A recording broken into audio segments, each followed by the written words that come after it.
안녕하세요. 오늘 저희가 좀 깊이 들여다볼 자료는요. 드라마 눈물의 여왕 팬들이 상상한 조금 다른 결말 시나리오입니다. 네, 원작과는 다르죠. 홍예인이 기억을 되찾지 못하고 결국 백현우와 이별하는 그런 가상의 이야기인데요. 맞아요.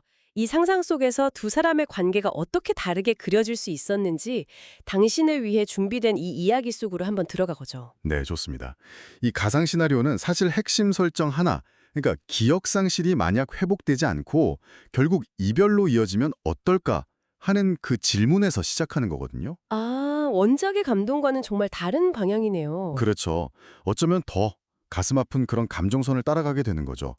기억이 사라진 사랑이 과연 어떤 모습일지 그 가능성을 탐색해보는 겁니다. 자, 그럼 이 시나리오를 좀 더 자세히 펼쳐볼까요? 그 첫 장면이 병실이잖아요. 네, 비 내리는 새벽이고요. 혜인이 깨어나는데 현우를 전혀 못 알아봐요. 저를 아세요? 이렇게 묻죠. 아, 그 대사. 현우가 뭐 떨리는 목소리로 자기가 남편이라고 하는데 혜인은 그냥 혼란스러워하면서 미안해요 하고. 심지어 현우가 조심스럽게 잡은 손을 빼려고까지 하죠. 맞아요. 여기서부터 벌써 관계의 균열이 확 느껴지더라고요. 이 부분이 되게 흥미로운 게 기억 상실이라는 게 그냥 사건이 아니라 두 사람 사이에 가장 중요했던 그 연결고리 있잖아요. 공유된 경험, 감정, 이걸 그냥 단절시켜버리는 거죠. 그쵸. 연결고리가 그냥 툭 끊어진 느낌? 네.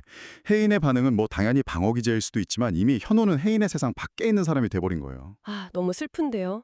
그리고 이야기가 바로 퀸즈그룹 이사회로 이어지죠. 네. 거기선 또 다른 문제가 생기고요. 기억을 잃은 혜인이 모슬희랑 윤은성 계획대로 움직이는 것처럼 보이잖아요. 맞아요. 윤은성이 옆에서 막 내가 지켜주겠다 이러면서 속삭이고. 혜인은 자기가 왜 여기 있는지 회장 자리가 뭔지도 잘 모르는 상태에서 그냥 서류에 서명을 해버리죠. 바로 이 장면이 개인적인 비극이 어떻게 보면 그 공적인 영역, 그러니까 기업 경영권 문제랑 딱 맞물려 돌아가는지를 보여주는 것 같아요.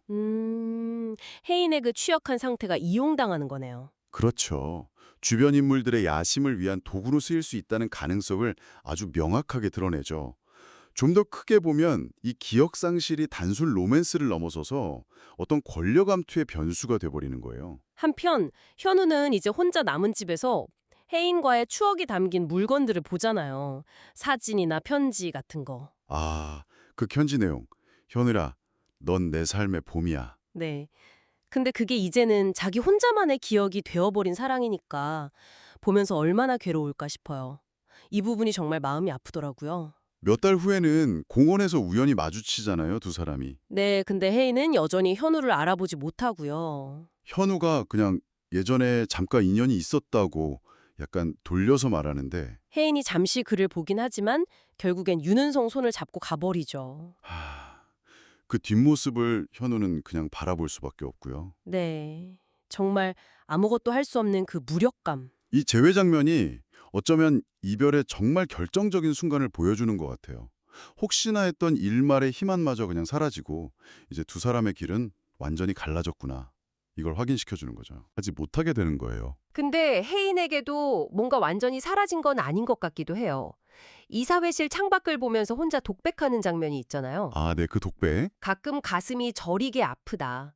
무엇을 잃어버린 건지, 누구를 기다리는 건지 모를 슬픔이 남아있다. 이렇게요. 기억은 없는데 감정의 찌꺼기 같은 건 남아있는 걸까요? 바로 그 지점이 중요하다고 생각해요. 이게 기억하고 감정의 관계에 대한 질문을 던지는 거거든요. 혜인이 느끼는 그 설명할 수 없는 슬픔은 어쩌면 정말 사랑했던 감정의 흔적일 수 있어요. 아, 기억은 지워졌지만 감정은 남아있다. 네, 뭐 그럴 가능성이 있다는 거죠. 반면에 현우는 모든 걸 다 기억하잖아요. 그래서 의식적으로 그 사랑을 붙잡고 있다가 결국 마지막 편지를 쓰고 맞아요. 그 반지를 저수지에 던지는 장면. 네, 그러면서 이별을 택하는 거죠. 네가 날 잊어도 나는 너를 기억할게. 사랑했다는 그의 마지막 말이 어찌 보면 모든 걸 정리하려는 그런 의지의 표현 같아요. 네, 현우가 그 혜인과의 추억이 담긴 반지를 저수지에 던지는 마지막 장면하고 사랑은 기억을 잃어도 마음 한구석에 남지만 때로는 그 사랑마저 놓아줘야 할 때가 있다는 내레이션으로 이 가상 시나리오는 끝이 나죠.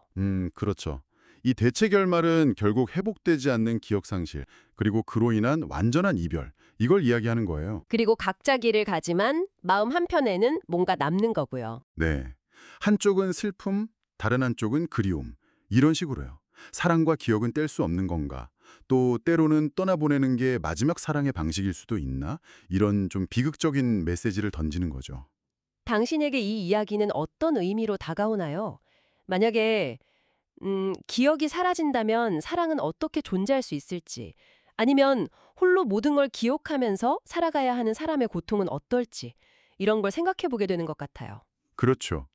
사랑의 다른 한 면, 그러니까 상실과 체념의 무게를 느끼게 하죠. 마지막으로 이런 질문을 던져보고 싶어요. 네. 혜인에게 남은 그 이름 모를 슬픔처럼 사랑이 정말 기억 너머의 감정으로 존재할 수 있다면 현우의 그 놓아줌은 과연 완전한 끝일까요? 아, 의미심장한 질문이네요.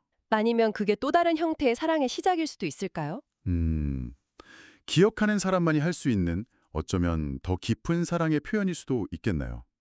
당신이라면 이런 상황에서 어떤 선택을 하시겠어요?